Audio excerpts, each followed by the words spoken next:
I had to talk to my students today about me being the person I want them to become. I have to actually be that person in the flesh, in real time, and acknowledge their humanity, validate their humanity, in order for them to actually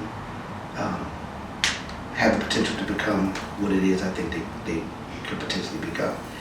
I can't teach them. I have to be that first. I attempt to teach from an African-centered perspective. There are many strategies and tactics that involves that. Equal talking time throughout the class time between you and your students. Playing music during your lesson. Allowing for more movement around the room. Changing the seating arrangements. Or addressing multiple types of intelligence. You know what I mean? Some students are tactile. Some students are oral. Some are oral. You know what I mean? Figuring out how students excel. You know, student-centered. All of that. You know, all that. We haven't even talked about content yet. You know what I mean? And I make sure I hang up as many images of people who look like them as possible. And give them some incentive to learn who these people are. Just to, again, expand and expose their reality. We talked about Shakespeare before. You teach Shakespeare, you can teach Shakespeare from a black perspective or through an Africanized lens. People think that African-centered education is just teaching about Africa. No, it's about teaching about the world through the lens of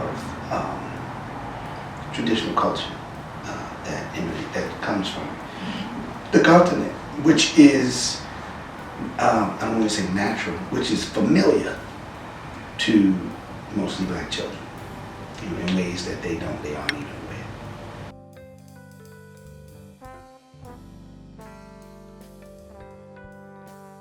So the best way as a father, and this is, I learned as time went on, to teach children about what it means to be African, what it means to be black, what it means to be African within the context of America,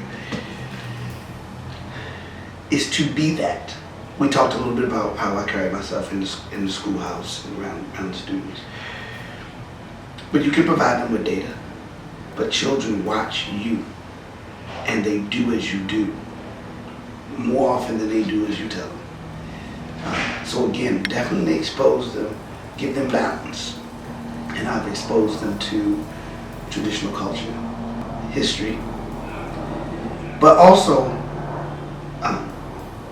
remembering who I am in their presence. They're always watching, always listening, always open, and just loving them as much as I can love them. It's really not rocket science, you know. Be what it is you want your young people to become.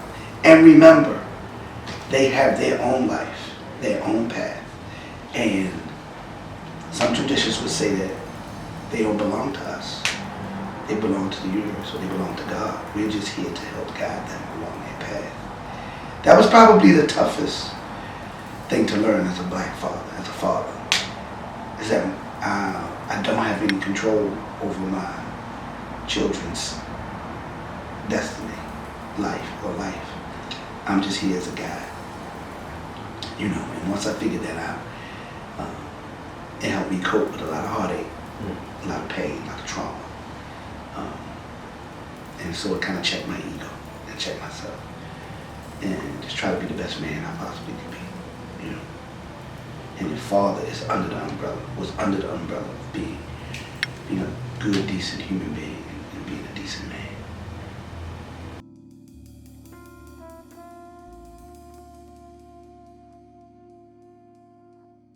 Again, what's interesting about having conversations about race, culture, ethnicity, those are three different conversations, by the way. But if I were, and I do often, I teach students from all over the world on a college level. And having studied, having traveled, I've had the opportunity to learn that on a basic fundamental level, all people are the same. They want the same things. They need the same things. And the overwhelming majority of their traditional cultures are the same. I'm a big Kurosawa, Japanese movie fan. So, Seven Samurai, I watched that movie in black and white and I studied it, and it was during the time when I was studying traditional African drum and dance. And it's almost as if it took place in traditional Africa. The way the village was designed, the way it was set up, the Bushido code of the samurai, very similar to traditional culture. So in all honesty, if you want to know what blackness is, I would say study the traditional culture of your people, whatever that is. And you're going to find Africa in there somewhere, no matter where you are from in the world. You could be ancient Druid, somewhere on the Isle of Britannia. You're going to find Africa. You know what I mean? So Aboriginal Australia, you're going to find something that leads you back to the continent.